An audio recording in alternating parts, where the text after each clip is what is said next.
Pemirsa, Mr. Tukang Jalan-Jalan dimanapun Anda berada dari dunia nyata maupun dunia nyata. Kabarnya di sini tempat meriam keramat. Nah, menurut Ustadz, dalam Islam bagaimana tentang hal-hal yang dianggap keramat, Ustadz?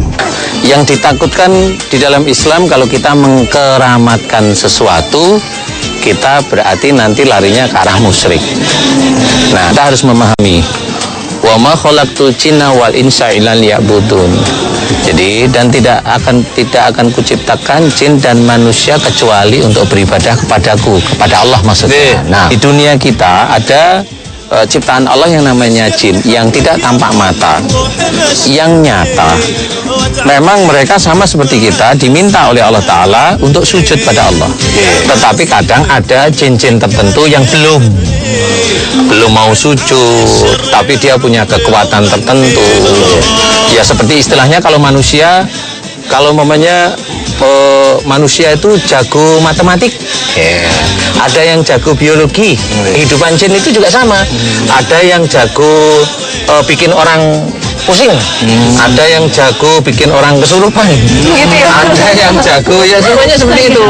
Tinggal kita sendiri kalau memang mengetahui, nggak perlu khawatir seperti itu. Assalamualaikum Mas Tuku. Waalaikumsalam.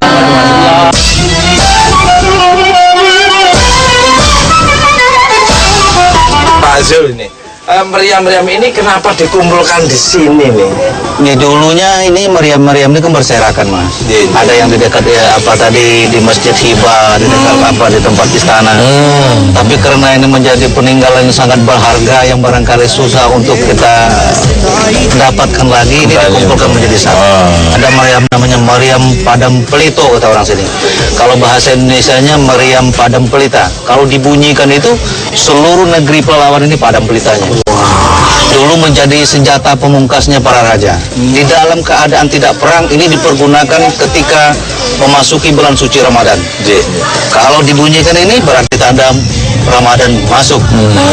Kalau di musim perang, ini menjadi senjata pemungkas. Di dalam sejarah katakan kalau seandainya datang kapal Belanda atau di sini dihantamkan dengan meriam ini bisa bolong gitu, bisa karam gitu. Ini katanya saat pemindahan meriam ini ada cerita mistisnya, itu benar nggak Pak? Banyak sekali, ada yang muntah-muntah juga, ada yang apa? Kita percaya tidak percaya lah ya.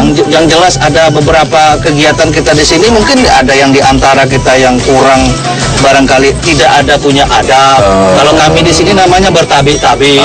Ustaz Danu, gimana menyikapi hal tersebut menurut pandangan Islam? Kalau seseorang nggak punya adab, itu memang namanya makhluk, ya. Namanya makhluk itu kan sama seperti kita. Pokoknya Mas Tukul lihat orang penyenyengan pingin mukul, ya seperti itu. Penyenyengan itu nggak sopan loh. Kemudian pokoknya Mas Tukul itu baru ngomong dengan orang, dompetnya diambilnya, maunya marah kan gitu. Jin itu mirip seperti itu. Kalau mamanya di sini ada rombongan jin, mamanya jinnya galak-galak. Di sini ada orang yang nggak sopan, nggak ini, ya wajar aja. Dan jin itu diciptakan oleh Allah Ta'ala memang untuk sujud pada Allah, untuk beribadah pada Allah. Tetapi ada juga yang masih nakal-nakal. Kalau begitu kita langsung menuju ke sana ya.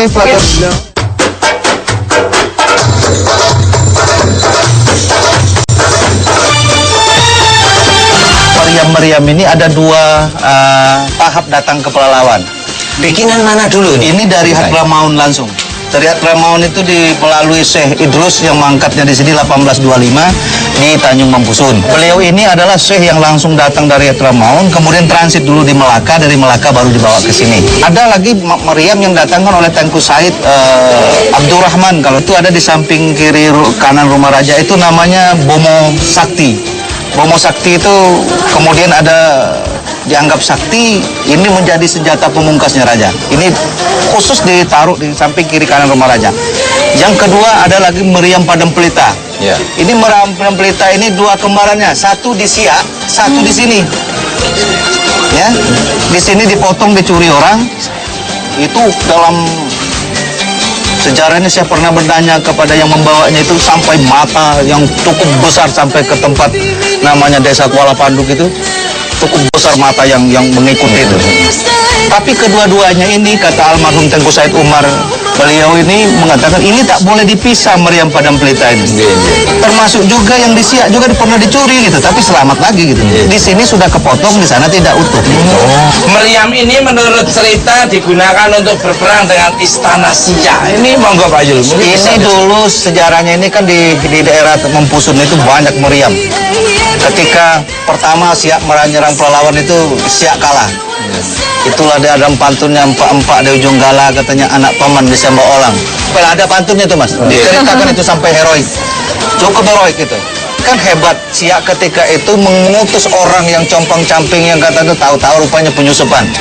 Ke sini sampai menikah dengan di sini dan akhirnya ini seluruh mesiu-mesiu yang ada di kerajaan di pahlawan di daerah Tanjung disiram dengan air. Akhirnya kalahlah pahlawan. Di sini Raja Siak itu numpang berkuasa. Adat istiadat tidak diutak-atik. Akhirnya itu ada perjanjian. Di mana batas kerajaan pahlawan? Di halaman Istana Siak. Istana Siak mana batasnya dengan pahlawan? Itu di halaman Istana Raja Pahlawan. Karena antara adik dengan abang. Jadi antara Siak dengan pahlawan memang nggak bisa dipisahkan. Cuman di sana bekerja samanya dengan Belanda, di sini diharamkan raja kerjasama dengan Belanda. Maka di sana kalau istananya tuh mirip Eropa. Kalau di sini mirip dengan Melayu. Luar biasa. Pak Yul, sejak kapan berakhirnya kekuasaan kerajaan Palelawan? Karena tahun 45, 17 Agustus Indonesia merdeka. Dan di sana itu ada Tugu NKRI. Raja disitulah mengumpulkan seluruh pembesar-pembesar kerajaan dan masyarakat. Akhirnya memberikanlah kuasa kepada pemerintah Republik Indonesia untuk memberikan seluruh area kerajaan pahlawan itu kepada negara Republik Indonesia. Akhirnya beliau raja terakhir diangkat menjadi Wedana kalau tidak salah terakhir, dan beliau ini akhirnya mangkat juga di sini dan anak-anak beliau pindah ke Pekanbaru. Ustadz, kesimpulan tentang mitos dan Islam menyeliputi kerajaan Palelawan, monggo. Mana yang mitos, ya, yang berhubungan dengan makhluk Allah yang tidak tampak, itu memang mitos dan itu nyata. Nyata itu sebenarnya ada. Mitos itu seperti namanya kita mengenal seseorang, tahu cukup seperti itu. Jadi jangan sampai namanya mitos itu akhirnya ngerti nih, ini bisa memadamkan pelita di seluruh Palelawan umpamanya. Kemudian kesini bawa kemenyan, bawa ini baca-baca ini, dia ingin punya ilmu madamin lampu. Harus jelas mana yang syariat, mana yang mitos, itu harus jelas sehingga seseorang itu memahami, oh mitosnya seperti ini, hanya sekedar seperti oh Tugu itu TNI itu tanda itu di situ ya cukup seperti itu. Insya Allah mudah-mudahan kita bisa terjaga dari kemusyrikan. Luar biasa. Mas, tadi kan kerajaan Palelawan telah menjadi kekuasaan kerajaan Siak nih Mas. Ya. Kita kesana aja gimana Mas? Oke aja, saya senang-senang aja. Tapi kan ini kayaknya udah waktunya kita harus berbuka puasa. Alhamdulillah. Mau sih kesana, tapi kok ini ada maghrib nih, beduk nih, kita harus buka puasa dulu di mana? Pak Yul, terima kasih. Terima kasih buat semuanya, salam hormat buat semuanya, dan mohon maaf kalau ada tutur bahasa perilaku misalnya janjian di Palelawan ini, saya mohon maaf.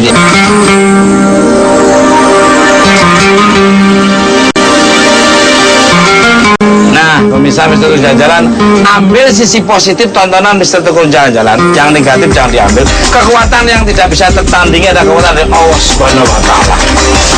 Ikuti terus Mister Tukul Jalan-Jalan. Pemirsa, Mister Tukul masih akan melakukan perjalanan ke kerajaan Siak Sri Indrapura. Konon di tempat itu masih tersimpan benda-benda yang memiliki nilai sejarah dan berunsur magis. Tonton terus Mister Tukul Ramadan.